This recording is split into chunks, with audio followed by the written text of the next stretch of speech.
Grief tends to be a commonly difficult emotion that we are faced with in this world. So today I'm talking with Kylee Gies, who's been on the show before, and we're going to talk about grief composting, post-traumatic growth, and grief surfing. So these are all different ways to approach this very volatile emotion, this very strong emotion, this state of mind, the state of being that we enter into, and gives us more tools to help us maneuver and to make our way through this.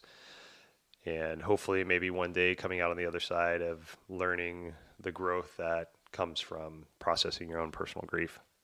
So I hope you get something out of the conversation. We'll see you on the other side. But first, a message from our sponsor. Our healing journey can be difficult and might feel lonely at times. That's why I love sound baths. Where we can get together in a community, we intrinsically support and feel supported by others. And that combined energy can help us go deeper into our own healing journeys. And all you have to do is just lay there for 1 hour and listen to beautiful healing sounds. I'm a sound healing practitioner, and I hold sound baths on a regular basis in the greater Seattle area. You can find my next sound baths on my website at adamrealhealing.com. That's Adam, A-D-A-M, Real, R-I-E-H-L, Healing, Healing.com. adamrealhealing.com. Your healing is worth your time. And now an uninterrupted podcast with Kylee Gies. All right, welcome back to our show. Today I'm joined again by Kylee Gies, dear friend of mine. She runs Sacred Dwelling, beautiful concept out there in Monroe. Hold many events out there for personally myself. You were recently on with Camo talking about the Mandala event that we had back in July. So Kylee has become just a dear friend of mine over the years, and the work that she does out in Sacred Dwelling is amazing. You know, everything from like drum making to women's work to grief composting, which is what we're going to talk about today. And there's just so many ways to approach the human and giving the human an opportunity to be a human and to express your humanity without being judged, but on the whole opposite side of being comforted for being the true human that you are, whether it's screaming and crying in a puddle or just elation and ecstatic dancing and like everything in between. And that's the space that I feel that you hold in such a beautiful way in where you are in Sacred Dwelling, that you can have your own apprehensions coming in, and it might take you some time to get past that. But once you do, you understand that you're accepted and that you're loved and that you're held. And that's by you as the owner of this place and the facilitator for many groups, but also from all the facilitators that I've been a part of and being a facilitator myself. So first, before we even get in there, thanks for doing what you do, creating a safe space for people to gather and to be humans and not feel judged. Thanks for having me. Thank you so much for that. Yeah. I feel seen and supported. Good. Keep going. We right? need to. Yeah, yeah, definitely. Thank you.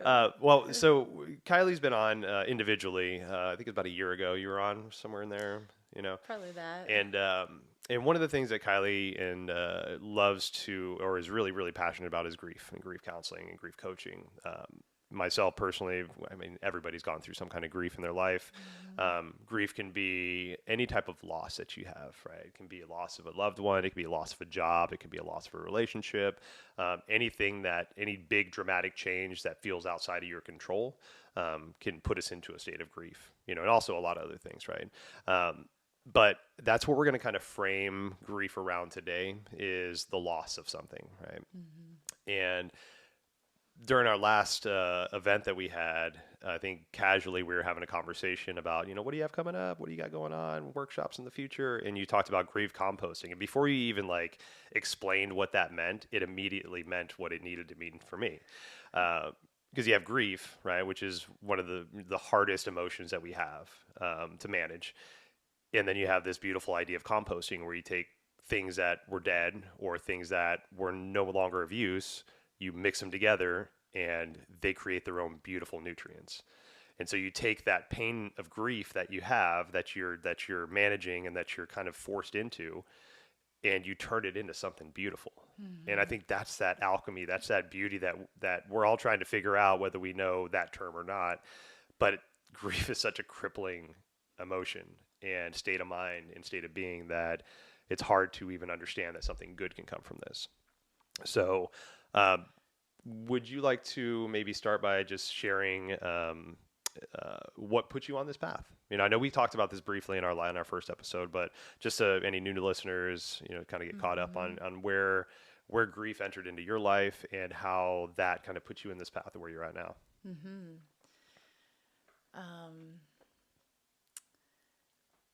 Well, it's interesting. I think the word grief alone just really makes people commonly makes people kind of pucker up a little bit. Oh, yeah. Run away, avoid, all these things. So it's like not the sexiest word out there. Yeah, people get really intimidated by the word grief. So I find I'm kind of amazed how my own process and journey has gone, which I've had my own resistance and avoidance along the way, of course. I never really thought a lot about the word grief in my life growing up. I mean, I had troubles like most of us, right? Or challenges and family issues, all the things. But I think it wasn't until my son died in August 2016 that, it just threw my world upside down. Yeah. And I died with him. Right. Yeah. So literally, and we were just talking, that was about 7 years ago, coming up at the end of August. Yeah. And it was just a normal day, just a normal day where I took my kids to the pool. And, I'm going to go into that story a little bit. Yeah, I'm going to please. start right out of the gate because I want to share this story because I feel like it'll help others not feel alone. Yeah. We've all lost somebody that we love, and losing a child is not the order that I thought would happen. Things would happen in my life, So anyway, I took him to his last swimming lesson of the summer, and everything was fine in the pool, but it was at a residential home, and this pool was in that place. And we were almost out of there. We changed clothes, everything. It was like candy time, right? And so he was playing with a friend. And one minute he was on my leg, and the next he ran over to get this candy himself and jump on this table that usually I walk over with him. Right. And it's not, 20 feet from my leg, it was right there. And this other little boy went with him and jumped on the table, which added extra weight. And so, the table fell. Yeah. And that's what happened. And many people know that Oliver had a traumatic accident, but not what was it. Right. So, and there were all these commercials out at the time about like IKEA doing like safety. The straps totally. To the back of the thing, So it's like happens every day, unfortunately, in the world. But this table was a very, very heavy table. And I had been to that pool area 100 times. Right. I never felt unsafe. I never felt like anything was questionable or, Mm-hmm. And when this happened, like I literally was talking to this other boy's mom, and I had that sensation of like something's not right. And when I looked up, maybe you've had this experience in life where like time doesn't exist anymore. It just slows down like molasses. Yeah. And it's all like that, right? Mm-hmm. And I saw the table falling, and I didn't see, and it was this extremely loud sound. Yeah. And I would say after that, just emergency mode broke out, this really traumatic experience. And the other little boy came running back to his mom. Yeah. And Oliver didn't. So I went over to him, and I gave him CPR, and I had Skylar, my other boy, on my back. Yeah. While you were giving him CPR. Yes. Wow. But it's a different state of it's just a different state of mind, everything. Yeah. So I didn't even remember when someone took him off my back. Mm-hmm. So there were people helping. And there was a woman, her name was Sue, and she was like a visiting grandma, coming there to watch her grandson swim. from Georgia. And her and I are, so we're very bonded. We're very connected still. But she came to my side and we walked through this experience together of trying to save him. Yeah. But the reality is like, when you hit your head like that and you have trauma, like it can go two ways. And in a way, I'm glad that he's still here suffering on a machine, right, or, in vegetation, or, there were so many scenarios that could have come from that. Yeah. And that is a different kind of quality of life and living. Yeah. And so to be with him, to like birth him through me and then be with him in his death is just so sacred. Yeah. Wow. And I can look back and not like bawl my eyes out and tell this story now. Of course, it's super tender. Yeah. And I have my moments, where I need to revisit that for personal growth and reasons, and also extraction, because it left me with some PTSD and new neural pathways that are traumatically registering things in the world, Yeah. So that was like the death of my own life too, and also a gradual rebirth. Yeah. Of, whoa, what is this life all about? And that's one of the hardest things is after that moment, how do you go back to being you, right? Mm-hmm. How do you go back to being a human, making breakfast, going to work, driving your car, raising the other kids? Right? That's right. And it's such a hard, it's one of those things you never think you can do again. Like I can't be a human again. I don't know how this is going to work. I can't even barely breathe. And that process, there's no time length on it. That's the thing about grief. There's as many ways to grieve as there are people in this world. Right. So I had a person on a while back, and the quote that really landed with me is that she said, grief is a journey, not a process. And it's a journey. It's going to go up and down. It's going to be great one day and horrible the next day, maybe for 5 days, maybe for a year, right? Yes. There's no time frame on it. We got to just be with it and be with that sensation. Mm-hmm. Yeah. And it's not something I've realized over the years now, that it's not something to be fixed or that maybe can even be fixed. Right. It's something to be supported and tended to. And I feel that perspective, even in my own work, has changed everything. Because we're kind of in a fix-it society, right? Well, it just brought something to mind. Like, everybody experiences grief, right? Mm-hmm. And it's one of those really, really hard emotions that, everybody has happiness, everybody has joy, right? But grief is one of those things that, in a way... So I'll use my experiences. I have been a very egocentric kind of person, and not like I go out there dripping with ego. Look at me, suave guy, blah blah blah. Do what I say, all this shit. But that ego is very strong inside of me for what I feel is good for me and what I need to do. Right, the way I need to show up, the way I need to be as a human, the way I need to present myself, the jobs I need to have. Like there's a lot of ego behind that. Right. Grief was the first time that smashed my ego. And I couldn't have that ego anymore. I couldn't be the person that just showed up. I couldn't be the person that just did the thing. I couldn't be the person that was just happy all the time. Yeah. Because there was like this emotion that was like, nah, dude. So in a way, the universality of grief hitting us all in different ways at different times, maybe that's one of those strong ways to show the humanness that you still need to be and embrace, right? We can't just be the doer, the goer. We need to slow down. We need to tend to ourselves, tend to our gardens. And if, what I've known about myself is that if I don't listen to my body's going to tell me something very strongly, right? It's going to send me that message very strongly.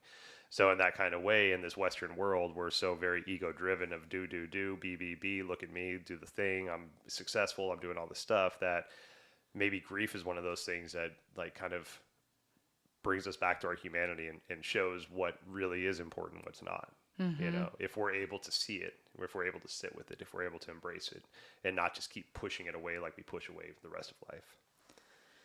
The word coming to mind is humble pie. Yeah. Yeah. just from this story, I really felt like I ate a bunch of humble pie. And really, yeah, when things bring you to your knees and you're there begging for help or support, or you just, you're falling apart. It's a place where it's necessary. It's a part of living. Right. And at the time that was the most extreme for me, I wouldn't be able to say that, of course. It's like, yeah. Yeah. Yeah, don't tell me like, oh, F this and, And that's not something you can tell somebody either, right? Holding space for people that are grieving. It's like, it'll be fine. You'll be okay. Oh. Don't cry. All these things that we feel like we're saying to support the person. We feel like we're like, but a lot of that's just regurgitated shit we see on TV or we've heard from somebody else, that we're just in such an awkward place as the person sharing space with that person in grief that we'll say anything, right? But I think being aware of the sensitivity of the person that you're speaking to and the vacancy of the language that you're using, right? There's like no real emotion attached to, don't cry, it'll be okay, everything will be fine. Well, most of the time people, and I get this, like it's because they're uncomfortable, right? And it's really hard to meet somebody when they're in an extreme place of pain with just presence and witnessing, and maybe even quiet support. Yeah. So something that just came up that I'm thinking of is during this incident, there was a chaplain that came. Okay. And so there were firefighters from Woodinville and Duval. And interestingly enough, the firefighter that stood with me, his name was Ryan, which is my husband's name, until he got there. And the other person who was with me was this chaplain. And I'll never forget her. She barely said a word to me the whole time. Just little interjections of like, they're doing everything they can. Just know that anything that he would need in the hospital is here. Like super comforting, right? Yeah. I mean, it was like, oh, okay. It's like she's almost reading the questions in your mind. And just, hey, she was a very seasoned person, like on the scene of much trauma. And she just looked like an angel. She was super calm, knew when to maybe lay a hand on my shoulder or not, sat with me in the aftermath for hours at this place, shared a video I just took of Oliver like half an hour before, right? Wow. Held my baby until, so my family or support was on the way. I mean, geez. And I think of her all the time when I'm trying to do my best to be present for others in whatever their grief is. Wow. And that's, on down the line. But like, where'd we start this part? But yeah, she had a glowing light. She might as well have had wings, Yeah. Those special people show up when they need to. Right. So yeah, in devastation, it's like no feeling is fixed. And that's hard to remember, I think, in deep grief, because when you're in a state, it can be so prolonged. Yeah, and now the DMS, has like prolonged grief syndrome, or no, prolonged grief disorder. Yeah. So that's a different topic, but like when I look back at this, it's like, oh my goodness, how I realize some people really do need medication. I'm not saying that at all. Yeah.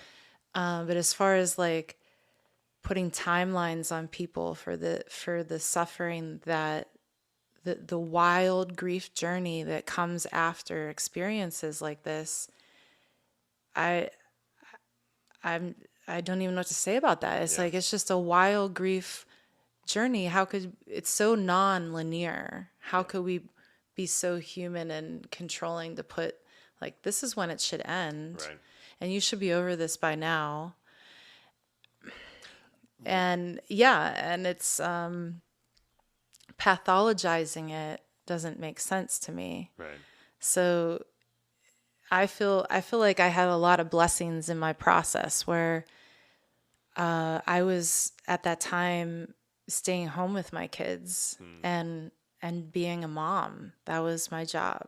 You know, it still is my job, but now I do other things, a lot of other things, because you know, it was like 10 years of being pregnant or birthing, and I think it, you know, and I look at that, I thought, wow, what a privilege that I could do that, and it was a choice to do that. Yeah. I had a former career, and but I'm so glad I did that because I had almost 4 solid years with Oliver. Right.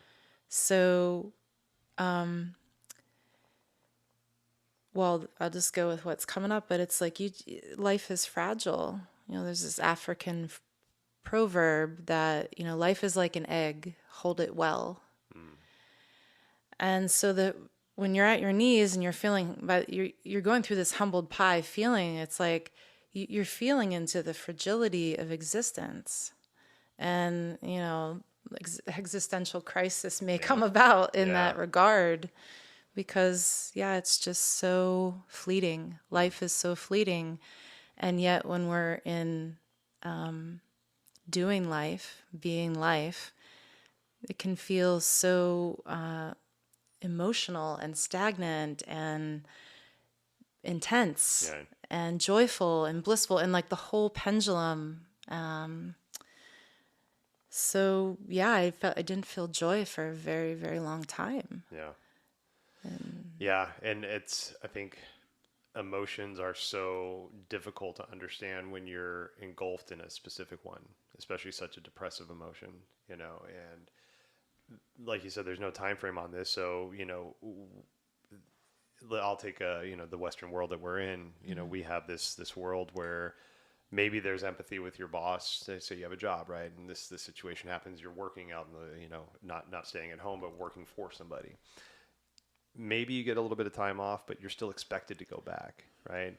And that re-entrance into the world is so jarring at times, you know, because again, people don't know what to say. They don't know how to embrace. They don't know how to hold the space. But also to the point you just made, we're pumping people full of medicines of some sort to be functional humans again. Now, are we doing that to help the person to get better, or are we doing that to basically get them to a point to where they can be a part of the cog in the wheel again, right? We need you at your desk to answer this phone. Do you really? Do you really? You know, we need you to, you know, be the server at this restaurant, make the drinks, you know. No, like experience your emotions, experience your grief, you know, like, but we're not in a society where we're really set up to give people that space to process, right? We barely even give people time off for pregnancies and births, right? Whether it's, you know, the woman taking maternity leave or the father taking paternity leave.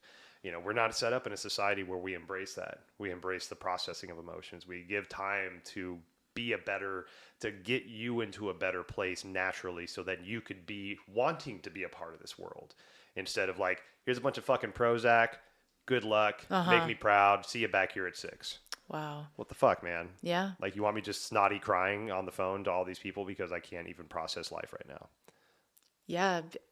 Gosh, I mean, I remember being at the gas pump, just like I could barely fill my car with gas and just bawling my eyes out. More humble pie, right? Because there's a point you have to go out into the world and be in the world, and it's like, oh boy, you know, people want to run so far away from that. And also, managing other people. So you're trying to manage your own grief, healing from something that's really heavy, and it's just you're carrying this load, you just want it to go away, but it's going to take time. It might take time. I mean, I should say maybe it took time. Most of the time it takes time. There's no quick fix pill for that. No. And so like having the pressure to manage others around you, I definitely felt that as well, where it was like, gosh, that person just said the worst thing to me, and they think they said the nicest thing, or they're trying to help, you know, like, so you're working through what feeling arises in that, and then walking through how to manage this person in front of you. It's like, wow, I'm not going to come out, Yeah. Yeah. It's super tough. Yeah. I mean, people say all types of things, and it's, it was God's will, and Oliver was too good for this world. Right. And one that's really like, yeah, when people compare it to things, that's very tough. Yeah. And or they want to highlight how strong you are, and right. And Yeah. so I realized going through a lot of that it's like, oh yeah, I just want to be seen for exactly how I am being right now in my despair Yeah. and loss of life and hope, and living a private, that's the whole thing. Like I felt like we privatize this shit, Right. and it doesn't feel that human to me to do that. A while ago, Monica and I joined this kind of like a meetup group, I guess. It's called Sidewalk Talk. Excuse me. And the concept was you have a group of volunteers that go out into a public area. So we'd go to like Pioneer Square or Ballard Park, all those places, lots of people. And we just basically set up lawn chairs and a table. So basically, like I'm at a chair, table in between, then an open chair across from me. And the concept was you talk, we listen, right? And it was to anybody in the world, anybody walking around that just wanted to talk to somebody, right? And the idea for us as the volunteers was we're active listening. We're not giving advice. I'm not, going along. I'm not nodding with what you're saying. I'm not, helping you along with that. I'm just a person, right? Mm-hmm. Just, how many times have you tried to just say something to somebody and all of a sudden somebody gives you their advice? It's like, oh, you should do, I didn't ask for that. I just need to talk. I just need somebody to just listen to what I'm saying, right? Don't give me advice. Don't try to tell me what to do better. Don't try to give me a different perspective. Just fucking sit there, right? Mm-hmm. Don't be the fixer. And it was eye-opening, to say the least, about how much I didn't realize I was the fixer. I was trying to be the fixer, and that, and it's different with a complete stranger that sits across from you, right? Like if a friend of mine like you, somebody that I know and dearly love sits across from me and has something of concern on their mind, immediately I'm just going to fixer mode. Hey, have you tried this? Can you do that? Have you read this book? Is this podcast for you to listen to? The speaker? Have you ever heard of Dr. Zach Bush? All this shit, right? But totally. And then that person's just like, fuck you. I just want to be fucking heard, right? Just let me fucking speak my fucking mind, and then we can go from there. I'm not in resource mode yet. Right, exactly. And but to see the look on the faces of these people that would sit down and go into their story and then say something expecting you to acknowledge, affirm, deny, have some kind of emotion around it, and you're just sitting there waiting for them to continue to talk. And the amount of shit that people unravel over time, over like 5 minutes, 2 minutes, minute and a half of not being like spoken back to, and just let that train of thought go. Most of the time people just felt fine after that. They got up and they're like, oh my God, that felt so good just to be heard. Yeah. Right. Not get any advice back. Some people didn't like it. Some people were like, I'm not feeling this, get emotional. They get up and leave. But for the people that impact was there, it landed with me very, very deeply. And so now in these spaces, especially holding this space in this podcast, but in life, being an energy worker, people don't want to be fixed, and that's the thing is like, I'm not your healer. I'm not going to wave a magic wand and fucking heal all the shit that's inside of you. I will share the space. I will give you tools. I will be a shoulder to cry on. I will help you as much as I can, but those are your boulders to lift. Mm-hmm. So the more that I can just be the supportive person that I need to be and not try to, tighten all the bolts and take all the fucking shit down and help you put up the new stuff. That's your job. That's you. I'm here for support, but you let me know when you need that support. Right. Yeah. It's so, well, we all just have such an authentic story. It's like, what is the best form of support for you? Right. So I know for myself, growing up, I did different types of therapies with like more talk therapy. And after Oliver passed, I had some resources within myself already. Mm-hmm. I did a lot of meditation and mindfulness practices for the 20 years before this happened, and martial arts and things that I feel really set me up. Like, it's one of those hindsight moments in life, like, oh my gosh, everything I've done in my life has prepared me for this moment. Yeah. So I had that start, and my husband too. And so I was like, wow, I felt secure and safe just in that little pod, and also with my extended family and friends. And, you know, people really did go beyond the casserole for me. Yeah. God, and if you've ever experienced a loss in life, you know exactly what the fuck that means. Yeah. I'll make you food. Bring your food. That's Totally. I can't stop bringing you food. Like, I'll stop at the bakery, and it's awesome, right? It's great, yeah, because that's the last thing I want to do or remember to do is eat or cook something. Yeah. You know? Like, I remember being in my house looking out the window, like, who's in my driveway now? You know, like, wow. And you know, people, they didn't want to hang out long. They just wanted to drop that bag of donuts. And I was like, okay, awesome, man. My son's going to love this, right? Yeah, right. Yeah. And yeah, so people really did go beyond the casserole. And I appreciate that so much. But yeah, so I was talking about talk therapy, and people wanted to send resources, and they bought me books, and I already had some books actually, and so I read maybe like 20 books. I would just, you know, stay up late at night reading. Books, Yeah, and smoking some American spirits on the porch and having an occasional like whiskey cocktail to like help it, you know. And I say this because there are moments in life where some of these things, and at least in my situation, I felt like that was medicine for me. Yeah. And I didn't prolong that habit, but it was what I needed at the time. Or go out on the porch and like play your drum, or like sing, or just go lay on the ground and be alone and cry, roll around, rage in your car, all these things. Yes. Yeah, good place to do it when you really got to scream and get it out. But so in all this exploration, like, what do I need most right now to support this grief and where I'm at? And then that just began with more people who, what was the first person I saw? I still see three people that do, you know, have their art in their way, and I love it. She wasn't a medium, but she had that quality. You know, I wasn't like seeking a medium to like connect me with Oliver, because right away he was super present in my being. Like, I felt him. I have never stopped feeling him.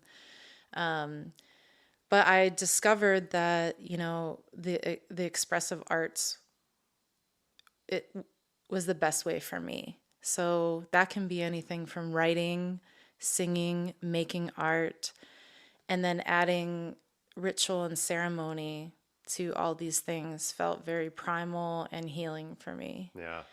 And so that's what I do now with other people, as just to serve that option. Right.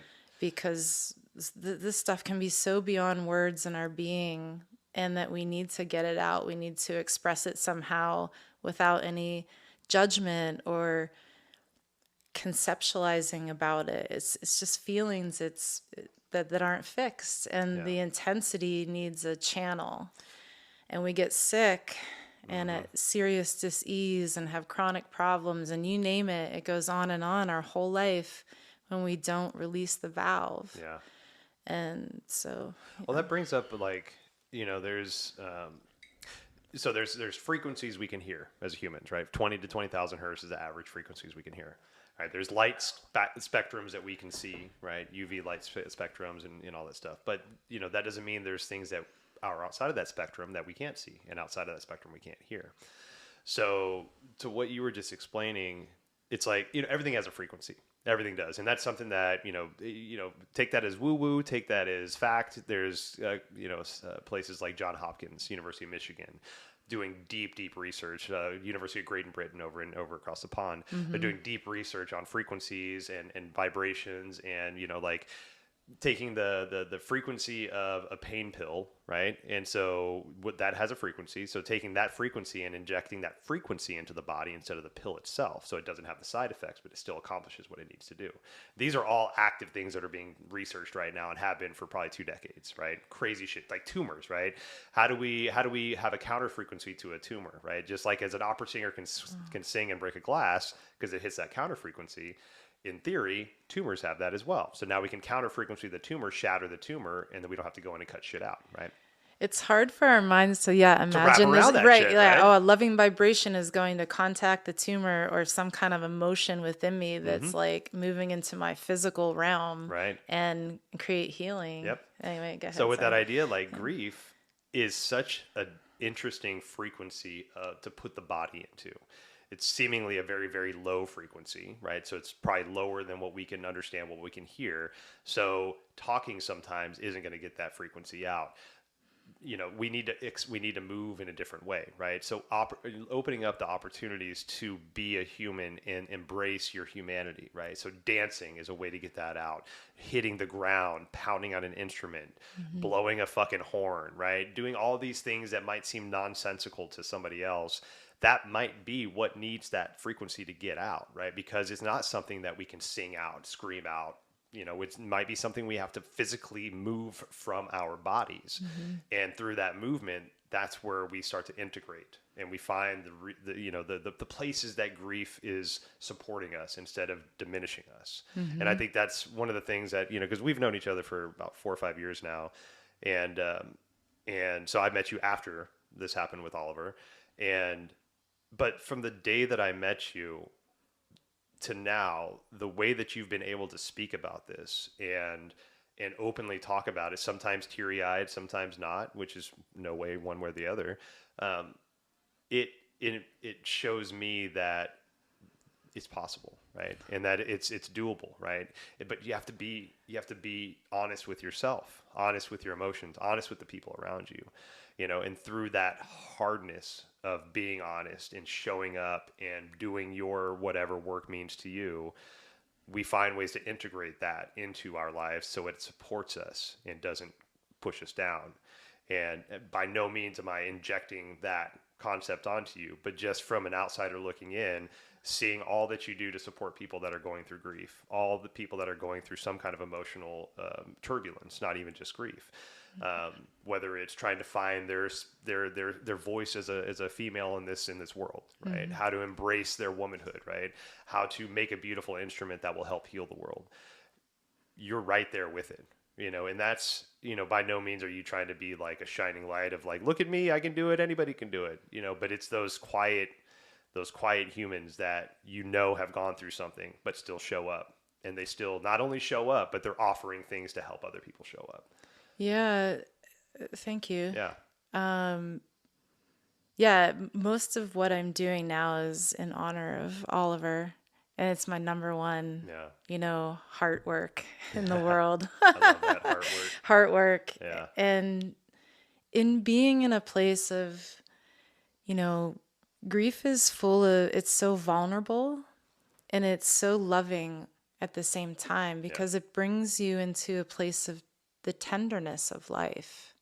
And so then you can feel into that love. And there's those sayings like, you know, grief is love and love is grief, and they're really intertwined. And I believe it to be so, because when you grieve really hard, it's revealing how much you love that person, or how much you felt, or the passion behind something. And so it's the transition from having something in a physical form to an energetic form, and how to, you know, adjust your psyche, adjust your nervous system, your emotions, and spiritually to let go. And being in a state of distrust of the universe, or angry at God, or angry at the source, it's such a painful place. However, I know when I have reached some of those places, that I felt so much love at the same time. And I don't have a Christian base, but I think we talked about this before. I really felt the mercy, God have mercy upon my soul feeling. Mm. And a couple dreams I had that kept repeating in the dream. Yeah. And I felt like I understood mercy all of a sudden. I was like, whoa. Yeah. Not that I did something, and somebody was saying, oh, that's okay, God have mercy upon your soul. But mercy of like, have mercy for my situation, please, anything, Yeah. Divine source. So I think when you get that feeling of a knowing that you're really not in control, there's a reckoning there. And in my own reckoning, I felt like, wow, okay, in my own reckoning, I realized I had choices to make. So how can I make sound choices? And so one of the things I ended up doing was a course with the Creative Grief Studio. Okay. And this was all online, and this was like, I can't even remember, maybe during COVID, 2020 or 2021, something like that. Yeah. And I was looking for a creative outlet. Like, what are some different ways to process this? And I mean, I enjoy the Reiki and the sound and music, and, Oliver would communicate with me through music. But I really needed to find the deep pockets within myself to have some guidance and like, what is that little pocket about over here? And so with this Creative Grief Studio, it was a community of people doing grief work in such a creative way that it just blew my whole sockets open. I was like, wow, this is incredible. I want to do this. Yeah. And because it's just like, I didn't think that being playful can heal grief, or enjoying, singing a song can, but adding like concepts to art, the whole idea is that, and doing it in community, right, with a group of people, it's like, it gives you belonging, it helps you create meaning out of your situation, and it gives you agency. So you have some control over what feels so out of control. Right. And so those three components just kind of like, wow. And then the art that would come out of the exercises, this was like a year-long program. And then, you get your certification in the end for however it helps you in the world to move about, Yeah. Which it does, it does. So it's like, okay, that's great. And then now, in the last year, I've been into grief movement ritual, right, which is what I add into the grief composting sessions. Like it all just comes together, whatever the theme is of the workshops and things. But so, wow, movement in a whole new way. Yeah. That like guided, everything's a ritual, really, when we look at it closely. Yeah. But yeah, it just uplifting the mood, or getting some kind of deep pain in an organ, right, even in your organs or your tissues, helping that all just not stay there. Yeah. So my dad passed away 15 years ago, 14 years ago. Well, my mom was still alive. My mom's recently passed too, but and that was a pretty big, traumatic experience for us as a family. Kind of saw it coming. He was bad health, but when it came quick. And so my dad was 56, mom was probably 57, so still relatively young, 55, 56, somewhere in there. And it took my mom a lot. It really hit her pretty hard. And so she went through her grieving process and was seeing like grief counselors, doing her work, trying to do the work, but it wasn't really landing with her until she found, I don't think it was called Creative Grief, but it was something similar to where it was like a meetup group that they would go to a park and make origami like planes, or make like little birds or something like that, and write little notes on them and then send them down the water, just like these things to where they're remembering the loved one that that has passed through some kind of expression. And that was a thing that really changed a lot for her, and so to like the point you were making earlier, there's so many ways to approach this. If you're approaching it and you're not getting what you feel success, just know that there's other ways out there. Like there's other, practices, there's other ways to approach it, whether religious, non-secular, whatever it is, right? There's always ways to do Absolutely. this. But for me, like, like we were talking about, everybody's going to experience grief. And I think when I heard this concept of grief composting, I think it was right after my mom passed. And it made so much sense without even having to be explained to me, like I said earlier. So how has this kind of moved into what you're working with now, and what are some of the kind of results, I guess, that you're seeing with it? So, or maybe we'll start off with what grief composting is, because I think I'm taking advantage or for granted that everybody understands what composting is. Right. Yeah, I was thinking that too. Like, oh, composting. Yeah, usually we think about the scraps on our kitchen counter, and we take those scraps. Yeah. And you either take it to the compost grinder, binder, whatever that is, or your garden, or you're putting it back to the earth. So that right there says a lot. And breaking down organic matter that's on its way out, because it's not going to last forever. It's impermanent, just like us and our life. And even what I was thinking a second ago is gone, right. It's like, whoa, now.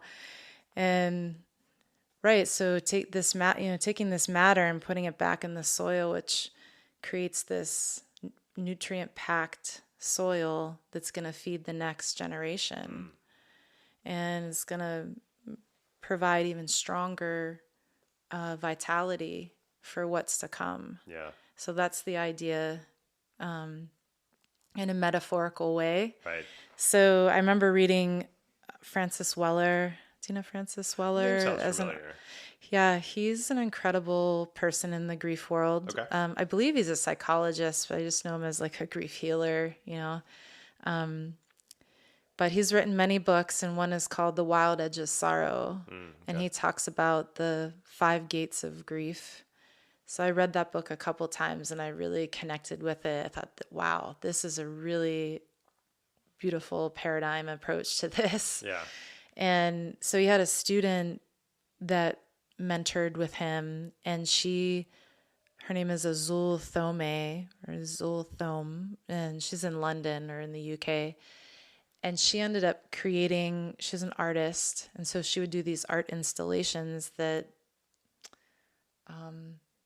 like emphasize these 5 gates of grief, and then she would create like a tent or a place where everybody would come into sacred circle and have, it'd be a sharing circle, but it would be all dark because you're composting yourself. Right. I thought, wow, I wish I lived in the UK. I would go to one of those, Yeah. The concept just really, it just seems so transformative, whether you're being dunked in the water or all the practices that exist to cleanse yourself, purge yourself together and come into something new, rebirth, whatever you want to call it. Yeah. Is so important. I believe it's the source of living. Because if we don't do that, lots of human things can happen to us, right? Many, you name it. But anyway, so I thought, wow. And she has some videos on YouTube, Azul Thome. So that caught me, and I thought, grief composting. So I kind of just took that word, played with that word, and then I started doing Paul Deniston's grief movement program. And he's another amazing person in the grief world. You can see all his stuff online too. And many people have heard of probably David Kessler and big names in the grief world, grief healing world. Yeah. And so I started doing this grief movement program, and it's just so, at first when you start to do it, it's like, this is kind of strange, or what is this? Like, you feel silly sometimes shaking your body in a certain way, and you're just following what he's saying, and it's like funny music, and maybe he's laughing too, but wow, he has themes, and the way the way I felt when he guided me to not really conceptualize the feelings I was having, but to like either it's not all dancing either. Yeah. It's just, it can be dancing, Mm-hmm. but there's just so much good feeling to it. Like it helps you move the stagnation, or if you're focused on fear or hope or whatever behavior, you can focus on that and really intent for it to leave your body Wow. or for yourself to have insights about that. It's like yoga. You Mm-hmm. go in, you practice on your mat, and then you're going to take your experience back into the world as a clear and grounded person. Yeah. So it feels like that. And so I just love this man, Paul Denniston. Everyone Yeah. check him out. Put some links in the show notes. Right. Yeah, So I most was like, definitely. I'm going to do this guy's program. So then I did that and got certified in like the guidance part. And then when I started doing that, it felt awkward for me too. I'm like, oh, okay, you put together a playlist and, but I want to hear your opinion about it because you just did it, one version of it. But the first time I was given permission to like have an adult tantrum with others and do it in a fun way that was like, I kind of wanted to cry, but I was like half laughing because I thought this is great, like just pounding the pillow and, I'm working so much out without reliving my experience or dramatizing or having mental masturbation about this. Like, and that's what kind of therapy felt like for me. I was like, no, I don't need to relive that part. I need to ask deeper questions and like, but I've always been a strongly sensing, feeling empath kind of person. So that's probably why this method works for me. Yeah. As one of them, Yeah. Yeah. So I thought I'm going to put that in there and see what happens with people, which was your question. And I get all the responses, most like definitely uncomfortable is in there. Yeah. But uncomfortable is where the opportunity is at, 100%. Yep. That's where the big growth happens. Absolutely. It's like, oh, yeah, well, what's your uncomfortability about? And people will come back and do it again. Yeah. Or, and you feel silly, but mostly I hear the words relief, better, soothing, strong. There's a psychiatrist that I read. Her name's Nicole LaPera. She's fantastic. A few books, but just really, really big on holistic healing in ways. And the book I think is called How to Do the Work, and fantastic book. But she talks about, to your point, in play, right? And when we can find play and joy through play and emotional expression, right? She has this whole, I think it's almost a whole chapter on how toddlers are the most well-adjusted emotional human beings that we know, because they will always let you know when they're happy, when they're sad, when they're scared, when they're afraid, all the emotions. They're not fucking hiding that shit. Open book. It's an open book. Hey, I just crashed my bike. Ah, shit's going sideways, And then all of a sudden you get lollipop and you're like, fucking the world's great again. I'm going to go play in the water, right? And so like when we can embrace that childlike, and the other point I wanted to make with that is that, a lot of the, I would say maybe spiritually progressive people that I've either read about, seen, encountered in my life have like this childlike revere around them, this like this wonder of like, oh, look at this cell phone. Oh my gosh, there's all these colors and these apps. Cool. And it's just, everything is beautiful and real and right there and expressive. And so it makes a lot of sense for me to revert back to that play mode, right? That be a child again, express your emotions. Don't fucking hide that shit. If you're happy, fucking laugh and go dance around. If you're sad, there's a fucking pillow over there to go punch, right? You're going to go hit a tree, right? Go do whatever you need to do, right? But embracing the maybe the volatility of what the human emotional spectrum really is, and when we're in grief, there's such a pendulum swing, and it can sometimes hang out in one side for a long time, and it can sometimes tick-tock like a fucking clock. Just back and forth. You're like, I'm happy, I'm sad, I'm happy, I'm sad. I'm like, I'm so confused right now. But having the ability to feel those emotions and then to do something with it, right? Finding ways that, maybe you just found joy. Oh, maybe it feels weird. You're like, I shouldn't be laughing right now. This just happened to me, X, Y, Z. But you just did. Right. And now how do you kind of build on that? Right. How do you utilize that joy that you just found to to integrate some of the compassion that you need for yourself in these hard times? It's a great question. How do you integrate? Right.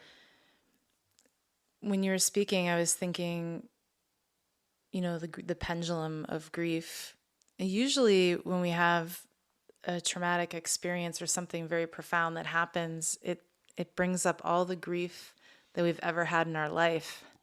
So it's this tremendously large spiral sometimes, and you have to go back, like many other therapies and ways of digging into the psyche or subconscious or healing process, going back to when you're a child and even to your birth or beyond, and moving forward from there. And so that pendulum is so vast. It really is. Yeah. And I know that being okay with not feeling joy is extremely uncomfortable. Yeah. And then seeing, like, even being so deep into the process and realizing, when the grief started to disappear more, or I wasn't experiencing it in the same way, the intensity was easing off, that I even grieved that. Oh, wow. Yeah. Because I thought, oh no, this is like, I'm getting further away from my son, or like I'm getting further away from the veil. Yeah. And my connection there, and then trusting the space, trusting the pause, the sacred pauses in between all the phases. Yeah. To say, hey, everything is okay, just the way it is. It doesn't have to be. It can't stay intense all the time. Right. And I think, you touched on something I think is very strong with a lot of us is the emotion is what it is. What story did you create around the emotion? Are you thinking you should be past that emotion? Are you beating yourself because you're still here? Still? Yeah. That word still, right? It's still for a long time, fucking still, right? And so I think some of that part of the composting of grief is the self-compassion, like giving yourself the grace that you would give your best friend, the child that's crying on the side of the road, right? That just fell off their bike. Are you going to tell them, get over it, you're fine, go run away, go run around, walk it off, right? No, we're not in the 80s anymore, right? We need to process this shit. We need to hold space, share space, be in space, right? And so, like, having that integration into yourself and the understanding of, like, how that joy just actually did feel good. And it's okay to do that. Totally. Right? You're not negating that person's memory by laughing, right? I'm sure that person would not want you to be here crying and just pining over that person right now, even though that's what we do. That person would be like, hey, you're going to be fine, right? You're going to be okay. This is something that you'll get through, right? But don't just sit here in your emotion. But that's our own journey to figure out, right? Yes. And being that we are nature, we are nature. Quick caveat to that. Not according to the Webster's Dictionary. Webster's Dictionary defines nature as anything created outside of humans. Whoa. Yeah, the dictionary says that we are separate from nature. That's fucking crazy. So we were birthed from nature, and then we separated ourselves from nature. We're like, no, we're different. There you go. The word separation versus connected. Right. Being one versus an individual, being the big one versus an individual.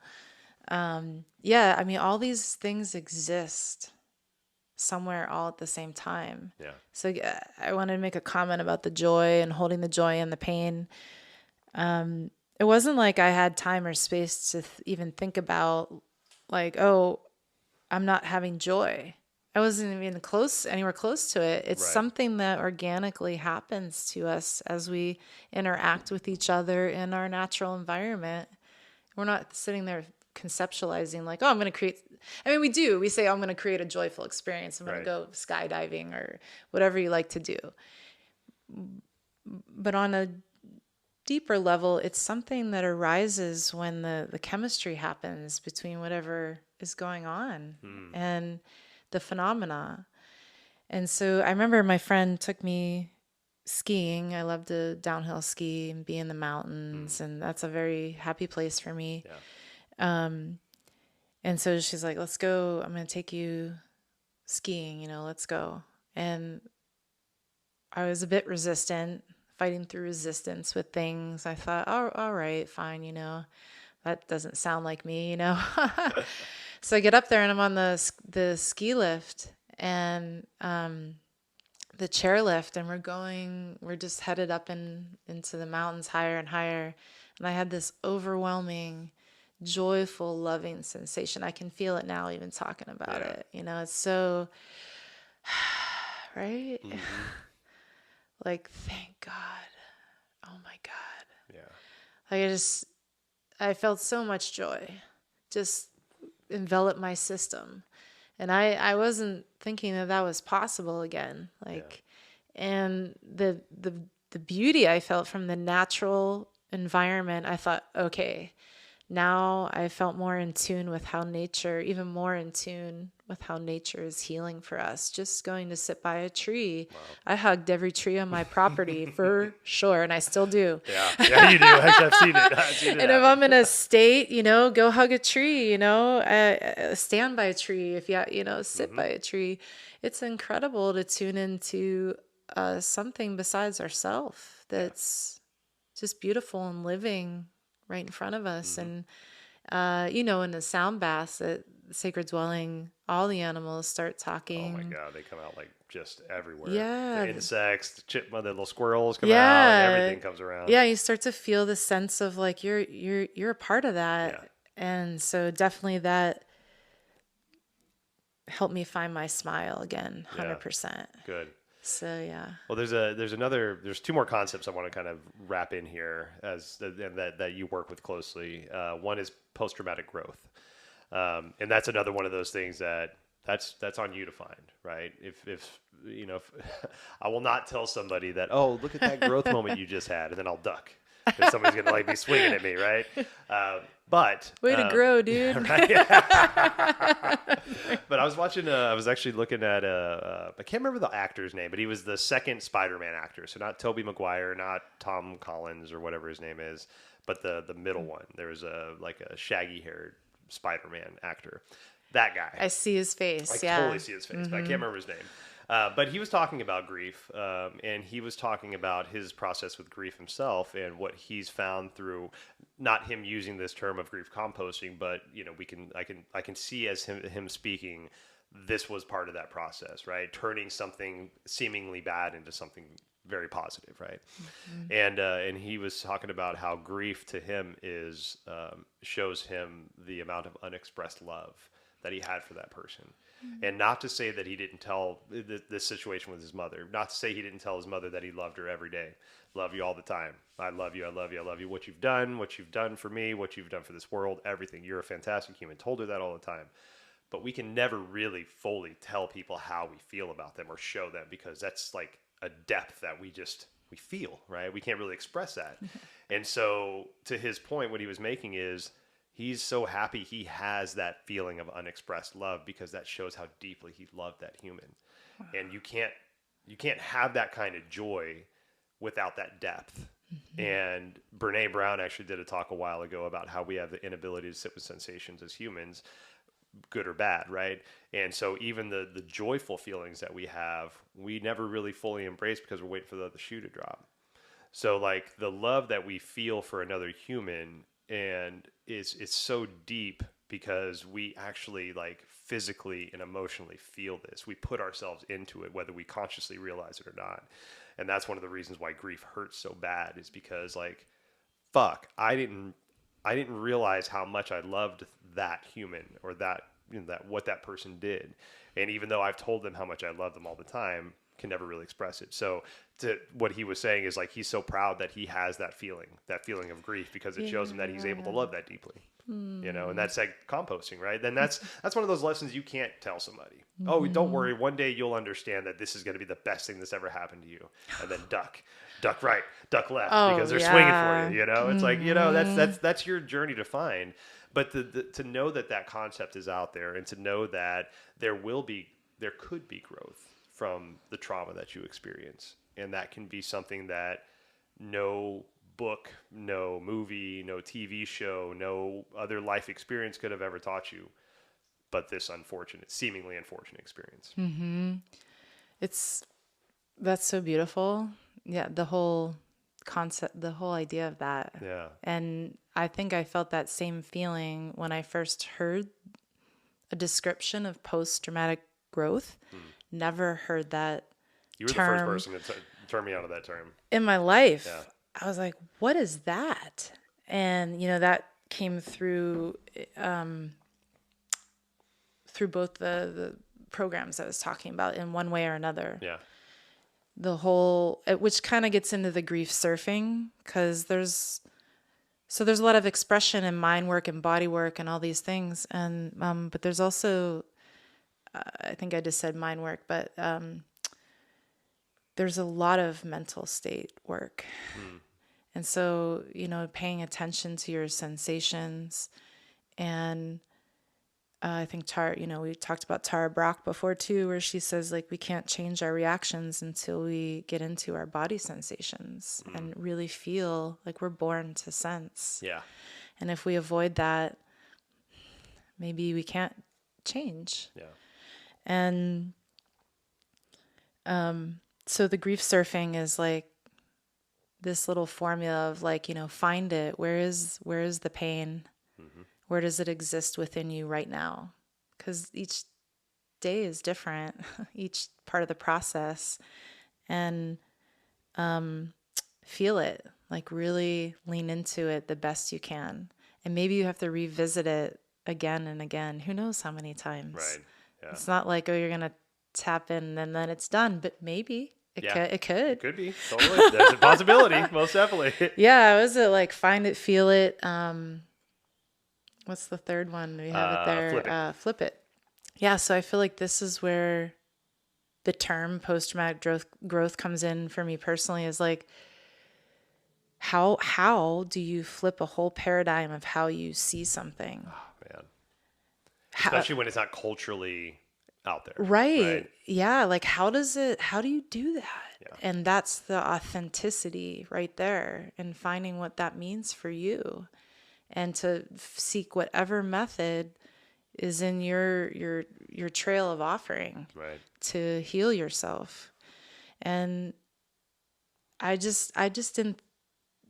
wasn't sure where this would go in the years, because you're kind of in different states of grief too. There's all types of grief, right, like anticipatory, there's like the traumatic, like boom, something happens. There's the slow process.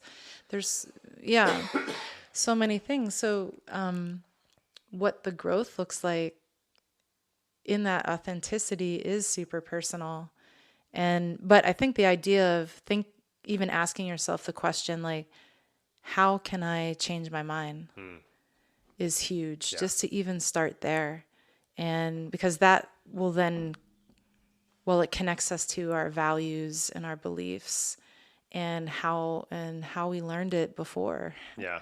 And it's like, is that still working for me now? And then getting to this shedding, and then the not serving, and then, hey, what serves me? Let's uplift, which is the free it. Yeah. The fourth F in grief surfing, it's like, you want to be free, right? You want to be free of this feeling. Well, it doesn't come without, I don't think it just happens. Maybe it does, but most things I feel like, and this could be a testament to my stubbornness, or like, or like my grueling hard worker, Right. or whatever it is. Like, it's like I got to get down and dirty in there and like wrestle with it and have a battle and like battle that shit out. The warrior has to come out. Yeah, all that shit. Fuck yeah, man. And then I just exhaust myself. I'm so tired of that story. It's like, you know what? I don't even think I'm done with that. Yeah. And then it's gone. Yep. But geez. There's a guy that is a musician, I believe. My kids listen to him. His name is Andy Grammer. And he was talking the other day, and this is where the flip it, the post-traumatic growth kind of came in. And he was talking about losing his, I think it was his mom. And one of the things he does now is that he'll buy coffee or buy breakfast or something like that for women that are his mom's age, right? So like go in a coffee shop and see, the woman behind him kind of resembles his mom's age, and be like, hey, it sounds weird, but do you mind if I buy you coffee? I used to buy my mom coffee all the time, and she's passed away, so can I just buy you coffee today? And so he was using that example of these women that were having breakfast, and he walks in and he was like, I don't want to be a big shot 'cause he's a musician. It's right next door to the venue that he was playing at. He didn't want to be like, oh, I'm a fucking musician guy. I'm going to buy everybody breakfast. Uh-huh. But he walked over to these ladies that were having breakfast that were similar to his mom's age when she passed and said, hey, can I please buy you breakfast? My mom passed away like last year. It's just something I used to do for her and I can't do it anymore. So can I buy you breakfast? And one of the ladies at the table started bawling and was like, my son passed away a year ago and you're about his age and he used to buy me breakfast all the time. Oh, So yes, wow. please buy me breakfast. And they just stood and cried and hugged and had this moment. And it reminded me of something my mom told me before she passed. And it was, people never leave you if you find your way to embrace the love that you felt from them. Right. So if your mom was a baker and loved to bake bread. Go bake a fucking loaf of bread and give it to somebody, right? Yep. If your mom always, like for my mom held space for people like nobody's business. Like she would just sit there eye to eye. There was nobody else in that room. You could be thousands of people in that room, everybody talking, and mom was talking to you. That was it. And not just her sons, not just me. This was like you. First time she'd met you. She would give you all the time in the world that you would need, right? And so it's identifying those things that you love so much about that human that's no longer there, and then finding your way to embrace that so that they never leave. And that's like channeling almost, right? That's like that idea of channeling. It doesn't mean like I'm gonna like physically make my mom appear in front of me, but the emotions that she embraced and the way that she made me feel, I can find that. Right. Absolutely. At any moment. Yeah. For sure. And definitely this was a big part of my post-traumatic growth experience and in my personal learning, talking about trust in the universe and interacting, like applying yourself in that relationship. Yeah. It's a bridge that's always available. That connection, the love never dies. It's so real. Yeah. It's so palpable. And it's so interesting what happens when you start to focus on something. And so, I was focusing on like, how can I, and you, maybe with your mom too, you do this, like we talked about this, like the signs, right? You ask for a sign. I would say the universe answers, Right. and your loved one even comes shining through even more. It's not a calculated thing. Right. Yeah. It usually happens in an unexpected way, like a little surprise or like, whoa. And I know that has restored my hope and faith in life, 100%. Like just the magic in life. Yeah. And I find feathers all over my property, specific feathers on specific days that are related with Oliver. Yeah. I told you and maybe said this before on the podcast, but that in that first year that he passed away, there were owls that surrounded my property. Yeah. And they were there all the time. And there's a lot to say about owls, but I never got that creepy, eerie feeling. No, this was so much love, so much support. Yeah. It was like messages from the other side. And it never left me for a full year. So that relates to the logo of the owl, a sacred dwelling. Totally. And it's super powerful. And then you realize like you make an altar, you get involved with objects that meant something to that person. Yeah. Yeah, like the song Adele, like she's the artist, but Hello. Oh, yeah. Oh, Hello from the Other Side. So, man, that's like one of our songs. Powerful song. Yeah. And somehow I felt like Oliver wanted me to hear that song. There, for some reason, when I'm in Ben Franklin, like shopping for crafty stuff or whatever, it comes on. I'm like, oh, buddy, right? I'm like, hello. Yeah. It's so sweet. And then I cry in Ben Franklin. Yep. But it's like a sweetness kind of cry, like, and I feel that love. And then one time, it came on in my car, like all by itself.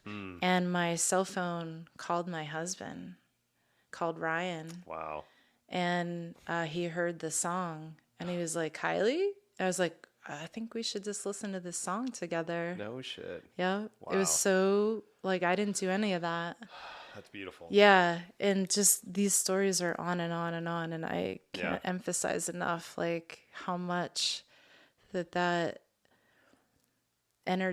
energy, you know, who knows where it goes? It's a part of the great mystery. We're not supposed to know. We're not supposed to know. It's a part of that. The composting and the surfing and all the stuff is about this, as Tara Brach refers to it, as like radical acceptance of just what is. And it's definitely so challenging to get there, but baby steps. Yeah. It's like it's possible. Yeah. And I love that, the connection. There's something I feel called to share too.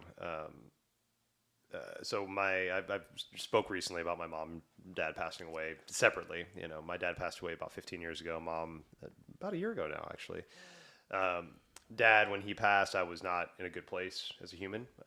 Drinking a lot, you know, abandoned father. You know, just not a good place mentally, physically, emotionally, any of that shit. Didn't handle his passing well. I remember crying a lot. I remember throwing phones and drinking a bunch, and you know, just not being present. And then, you know, and as I started my spiritual path, you know, probably 4 or 5 years later, and start meditation and started getting into me and all this shit and understanding what's going on. I had a lot of guilt around my dad's passing and not being able to show up the way I wanted to and be there physically for him or emotionally for him. I didn't even see him before he passed. You know, he was in the hospital for almost 6 months. So, you know, a lot of guilt wrapped up around that. And then, but when my mom passed, yeah, I was in a better place. You know, I've been meditating. I have a lot of peaceful practices. I do feel spirits, you know, so I actually feel my mom quite a bit, more so now than maybe when she was alive, because I feel her around me all the time instead of just having to pick up the phone and call her or, you know, go visit her. But as I started going through my mom's grief process, I got this story in my head about how I fucked my dad's process up. And I fucked it up, and I'm not, you know, I'm not going to be able to revisit that. And I feel my mom, but I don't feel my dad, and I feel guilty about that because I love my dad and love my mom, and you know, there's no one or the other. And it's almost like I had to go through that thought process to then immediately feel my dad and be like, dude, you can always process this. You didn't miss your chance, right? Even though it's 15 years ago, you didn't miss your chance. Yes. You're more set up to be able to process this now. So let's process it now, right? Talk to me. So I got to like sit in a meditation and tell my dad how proud I was of him, of the sacrifices that he made to be a father that was on the road for fucking, you know, 6 months at a time out of the year, you know, if not longer. He was a truck driver, right? Yeah. Coast to coast. He'd be gone for weeks at a time, home for a weekend. Gone for weeks, home for a weekend. And it was like that for 20 years. You know, of our entire childhood.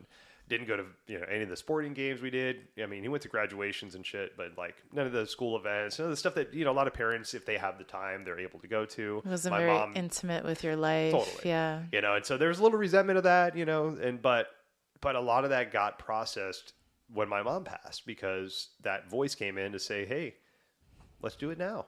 Let's do it now, right? You're better equipped now. You got some more tools in your toolbox. Great. Let's fucking break those bitches out, right? Get your hammer out where you needed a screwdriver. Hey, guess what? You got a hammer now. You don't need to turn that screwdriver around and hit it with the back, right? You have the proper tools, right? Yes. And it was so beautiful. So I think the message I want to make sure people understand is like, as you grow as a human, you revisit some of this stuff, right? Not revisit it to wallow in it, but revisit it to make sure that like, you are processing, right? You are feeling good about the way that you're moving through life, and that you're nothing is a misstep. You did the best. I did the best I could back then. I didn't meditate. I didn't yoga. I didn't have anything but my fiance at the time and my kid, which to me, they couldn't help because I was in a fucked up place and I couldn't even help myself, right?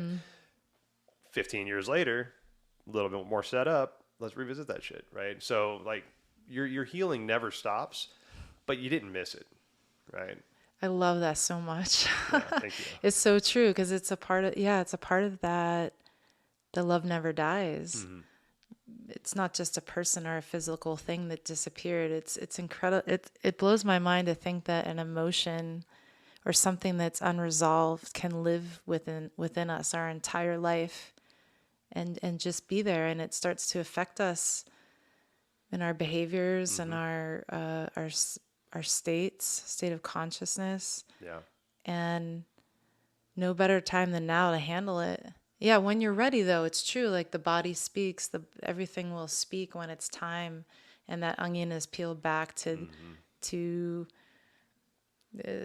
have tea, sit and have tea with that, neuroses, as Yeah. Ram Dass would say, or like whatever it is that's rising, to be available for it Yeah. and not miss the boat.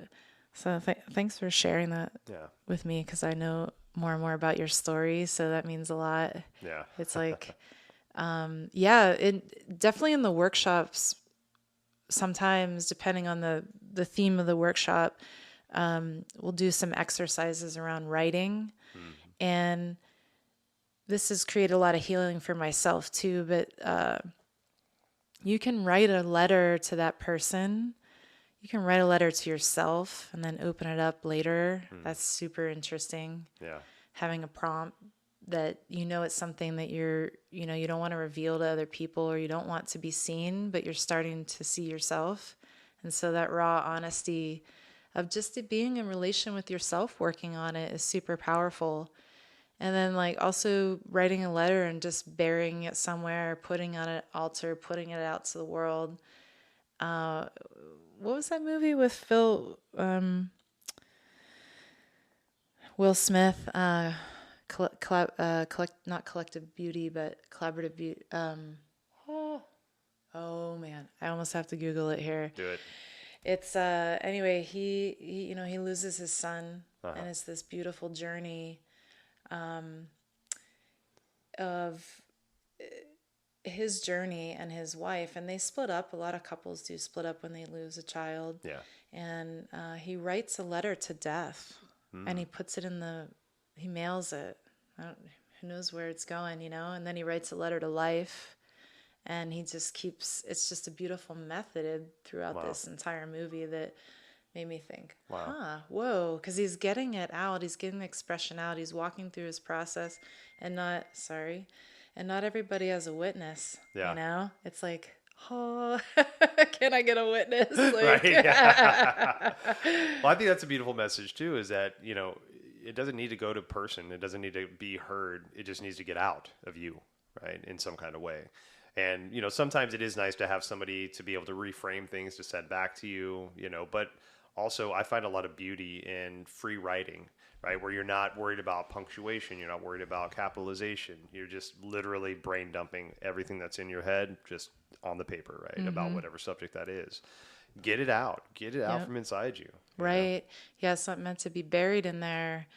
So it came back, Collateral Beauty. Collateral Beauty. Great movie. I don't think I've seen that, actually. Oh, yeah. It's a tearjerker. It's so wonderful. Of course, I was on a plane or something where I was just like, all the faucets open. Like, and I'm like, it's so, it's just moving. Yeah. Anything that moves us to remember that this life is short. And of course, I kind of want to come back to that whole idea of the pendulum. Like, I know when I was in early phases of grief with Elise losing a child, I wasn't ready to hear some of those things. Right. But they didn't really come my way until it was time. And then I could say some things myself of like, even talking about the blessings, the tragic beauty in the whole situation that's come after Oliver. And so now that I can see that, it feels good too, to incorporate into that integration of just being still alive. Yeah. And my son isn't, but he's alive in a different way. Right. And, so the collateral beauty, it's, it's the essence of it all. Yeah. I heard somebody talking the other day about when loved ones close to us pass away. And it was just beautiful, the sentiment behind it. It was that person is exhausted their ways they can help you in this plane, and they have to go to a different plane to be able to help you now. And so, like, that was beautiful to me, to know that, my mom was like, okay, the spirit of mom was like, okay, cool. Like, I've done all I can as a mom, right? I've got you guys, all three boys are raised. We have jobs, we have houses, we have, all the blah, blah, blahs, trajectory that, parents would maybe be proud of, right? We did our jobs, right? You're not dead. You're not in a jail. You're doing shit, right? Right. Cool. All right. I'm out. I'll help you on the other side, right? Because I've done all the things I can do to physically support you, to emotionally support you. Now I'm going to spiritually support you. And again, like I will never tell my brothers that. They have a different mindset than I do. But for me, that's beautiful. Like, I love that. Mom's like just fucking kicking in here with, actually I called my mom and my dad in today, like to be here with us. Right. Nice. And they're the experts on this shit, right? They're holding that space, directing the conversation, and it's like, and again, like I feel my mom now more than I ever have in the past, rather, aside from hugging her and being in the physical space with her, but knowing that I can just be in a middle of a sound bath in Washington when my mom was in Texas and think of my mom and feel her with me, feel her hand on my shoulder, say, you should play that bowl now. I'm like, cool, Mom, thanks. Bing, play that fucking bowl, right? Yeah. Hey, gong time, right? It just, and you scoff at it if you want, roll your eyes if you want, but those are one of those gnosis moments that nobody absolutely. can take away from you. Yes, and like some of those extreme emotions bring that ability to be accepted, right? To have that concept be accepted. Well, right. We only use like 10% of our brain. Yeah. I don't know if I quoted that correctly, but it's such a That's what I've read. small percentage. And nowadays how, science and the esoteric are coming together and new studies showing things. And, I hear you when you say, hey, you don't need to believe the woo woo. And some of those things just aren't even labeled as woo woo anymore. It's like, hey, this vibration thing, it's actually real. Yeah. And then, anybody that rolls their eyes at the woo woo, try to read anything about quantum mechanics. Sure. One of the most accepted theories in this goddamn world right now is string theory. The fact that we are quantum seconds away from at least 15, depending on which theory you read, other universes stacked on top of each other, all in different dimensions. And that's where like synchronicities come from and deja vu. That is the most accepted theory in science right now is M theory, string theory. The fact that we're stacked dimensions that are just a millisecond away from each other. That's common. Like you ask any physicist, they're like, oh yeah, no problem. But then you talk to like somebody about energy, like, no, whoa, what's this feeling shit? It's like, what the fuck? We realize now that on a quantum level, if we look at a molecule, that atom could be doing like having a sexy party. And then all of a sudden it's like, oh shit, you're looking at me. I'm supposed to be a chair. Fuck, I'm a chair now. Right. Wow. But when you're not looking at that thing, it's doing whatever the fuck it wants to do. Right. And those are common accepted beliefs. Right. And so it's like, really understand what you believe and what you don't believe and what you think is maybe crazy, because the reality of what is really kind of accepted, whether again, if it's actual or not, because there's still theories, is pretty fucking bonkers. Yeah. Right? So the fact that like my mom is here with me right now doesn't make me bat an eye at all. Right? Knowing the theories that are out there in the world, So, just like be open to the idea that you don't know everything and that not everything's been presented to you. Yes. Yeah. Truth seeking, right? Like what method are you testing? Like what truth feels like as a knowing inside yourself versus, maybe some facts about the universe or black holes or, I mean, it's almost too much to all take in. So it's better to just go into a state of being, right, and be with that. And I guess roll with the magic of it all. There you go. But I love Dr. Joe Dispenza for that reason, like groundbreaking work that he does. And he's connecting what you just talked about to, can you measure emotions? Can you measure the effect of our thoughts on our system? And it's turning out yes. Yeah. So it's like, yeah, actually it is really important to pay attention to your states and awareness in how you think. What are the patterns? What are our neural pathways that lead to situations in our life? And it's kind of mind-blowing. It's hard to dissect. Yeah. However, not too hard at all. Yeah. Because if you're really intending something or just playing with intention, and then watching your what you do as a human with this beautiful, all these systems that we have to like make something come to fruition. Yeah. And and again, not being in control at the same time, but having some mind power. What was I listening to? I was listening to this guy from Mind Valley or something. Okay. He's talking about the Silva method. Okay. I don't think I've heard that. And it's, I just listened to it, so I don't feel well versed in it, but Yeah. I'd like to read more. But it's all about ESP and how this this man, like years ago, like in the 70s, he worked with radios, and he was like exploring biofeedback and all these different things. And then he decided, like, as he was like homeschooling his kids, to see if he could help them become more in tune with their intuition, and would do certain exercises through their learning and books and all that. And it ended up like 8 out of 10 of them were like highly skilled in ESP with his methods. No shit. Yeah. And so he would ask questions, and they'd already know the answer before he even asked the question. And so he took this to like some professors at Duke or something, and he was saying, yeah, you can teach ESP.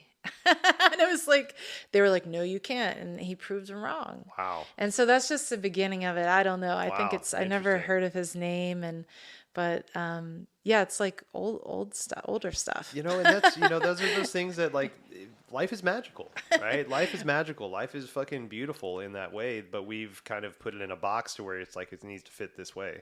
Right. And ideas outside of that just don't really land, But if we look around all like pop culture and the way that the world is kind of set up, like all of our big blockbuster movies are about magic and superheroes, things like goddish type people, right?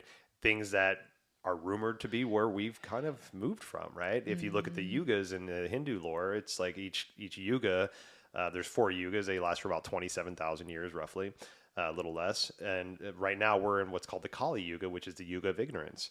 And after that yuga, that all dies off when we get back to the Yuga of enlightenment, right? And that's where a lot of the stories like the Mahabharata and the Ramayana kind of took place, where there were these gods. There was Indra, there was Krishna, there were these people that were these gods that were roaming the world, and everybody knew they were gods, right? And each yuga down from there, we get a little bit more ignorant, right? And so, like, it's that cycle, right? Yeah, we have to like embrace the ignorance that we're in, but know that maybe there's something bigger out there that we don't know about, And that's like when I see that stuff. And when I see, like Harry Potter or Star Wars or fuck Lord of the Rings, they're all this like fantasy, like with this beautiful like lore that's intertwined into it that we're so drawn to, because I feel like we came from that, right? In a way. I mean, goddamn, the national animal in Scotland is a unicorn. I did not know that. Yeah, Wow. it's a fucking unicorn, right? Wow. How are you gonna have a mystical animal as your national animal, right? Dudes walking around with kilts on and shit, right? Wow. Fucking riding unicorns. Unicorn, That just makes me love happy, it. right? So like expand your idea of what you feel might be an option. And because like that's when we can experience life in that kind of freedom, maybe you don't have to feel like you need to grieve the way somebody else is grieving. You don't have to approach fear the way somebody else approaches fear, right? And if we can open that stuff up, I think we can find a little bit more of that uniqueness on a spectrum of humanity that we're on, not just spectrum of neurodivergent humans, but as humans in general, we're all on a spectrum. Right. Embracing that idea. And then that gives us the ability to freely embrace our emotions so they don't become shitty behaviors later, right? I know one of the most helpful things that, a healer said to me was, I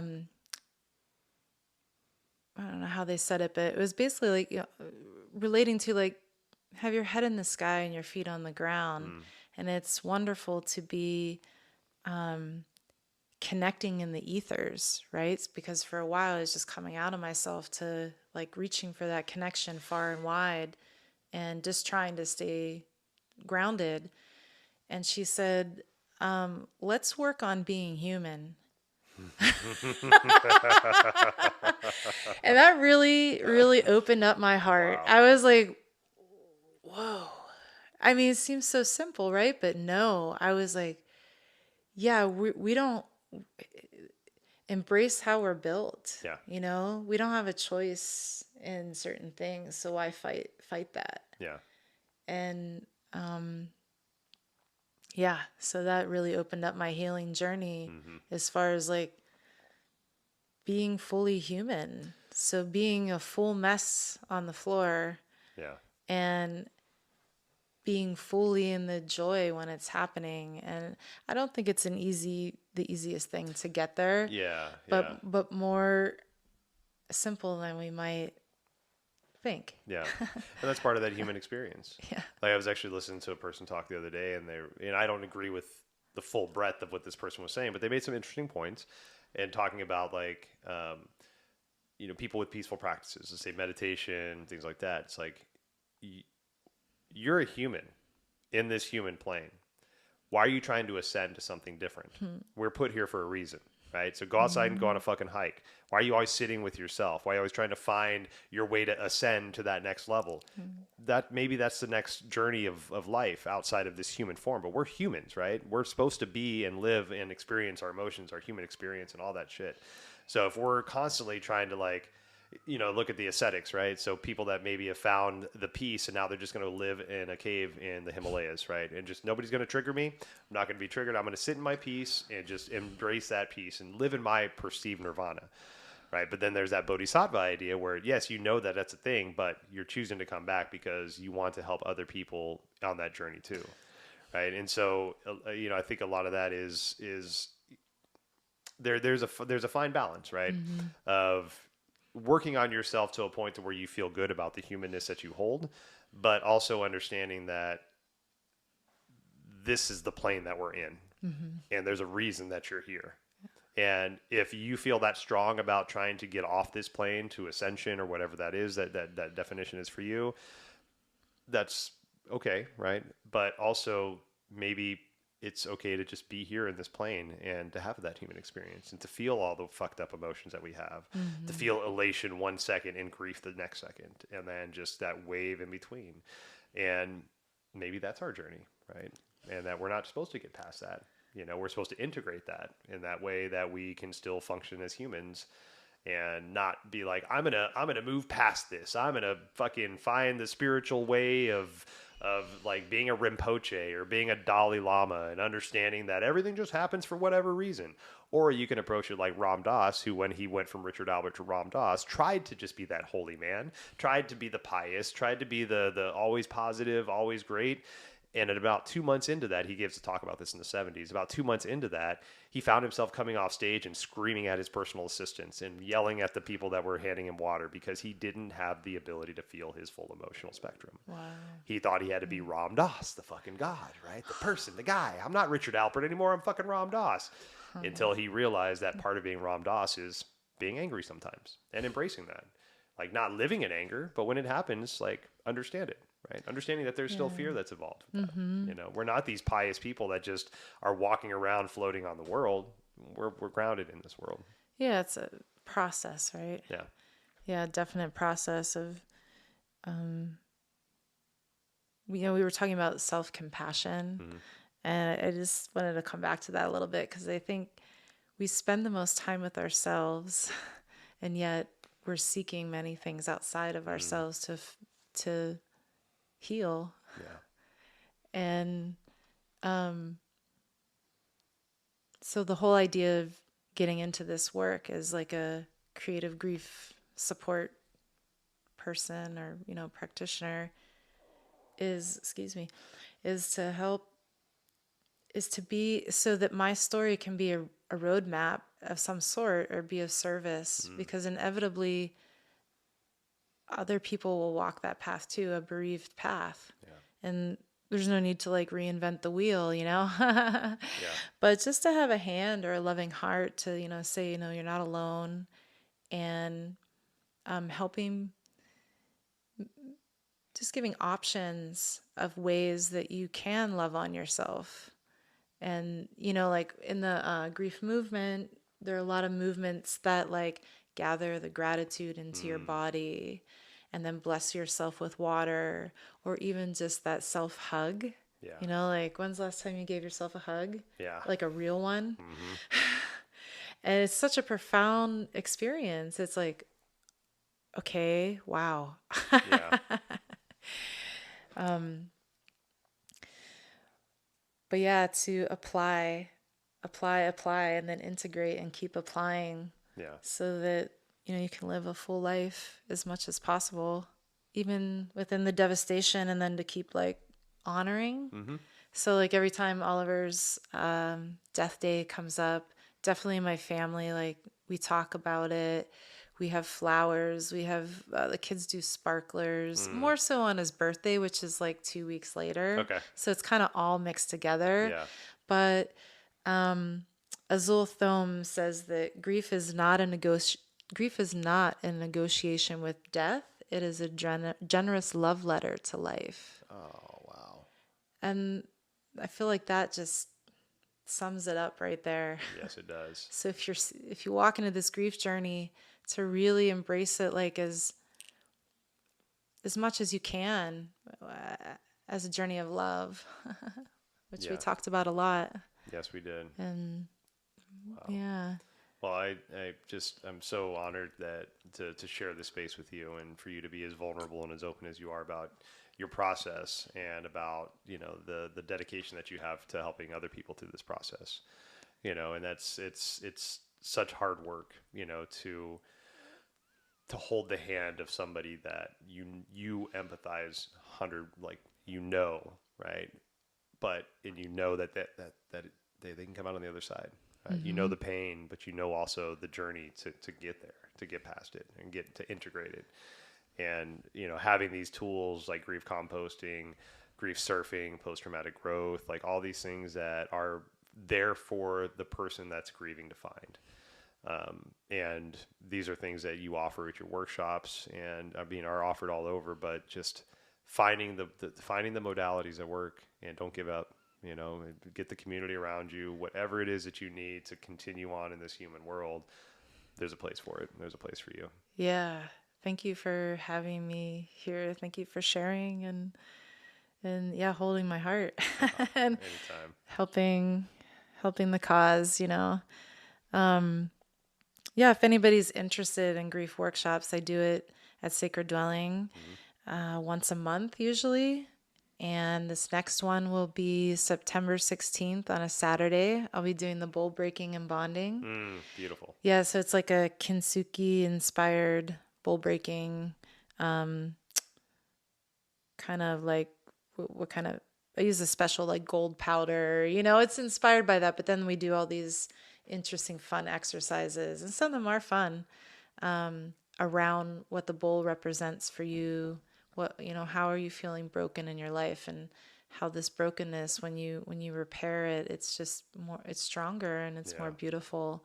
And there's, the wabi sabi and all the philosophy around that uplifts the heart and helps do the flip, and help you like work through the how do I get to this place that I really want to be at. So that's like September 16th, and that'll be up soon to register.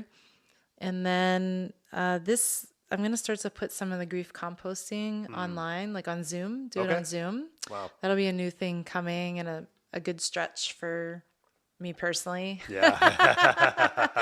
But yeah, it's taken me a while to get the right microphone. You know what that's like. Oh, I do. Like Definitely. this thing has to stay on my head, or whatever it is. But yeah, so look for that. And then the third thing, I'm going to do like a 4 or 6 week series with a small group and get that together and offer that out probably by November. Okay. Yeah. Very cool. Because the holidays are a tough time, and it's kind of nice to feel like you're with others, and there's a space, a space for making space. Yep. Openly sharing. Just, that's beautiful. And that's all at sacreddwellingllc.com. Beautiful. For info. Everything in process. Yep, always. And we'll put links for everything to get in contact with you, and the workshops and everything you do in the show notes. Right on. Thank you so much, friend. I love you. I love you too. We'll see you soon. Okay.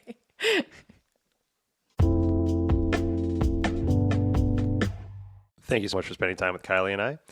Please check out the show notes for ways to get in touch with Kylee, or to check out any of the links for what we spoke about, and also ways to support the show. Obeisance and love. We'll see you next time.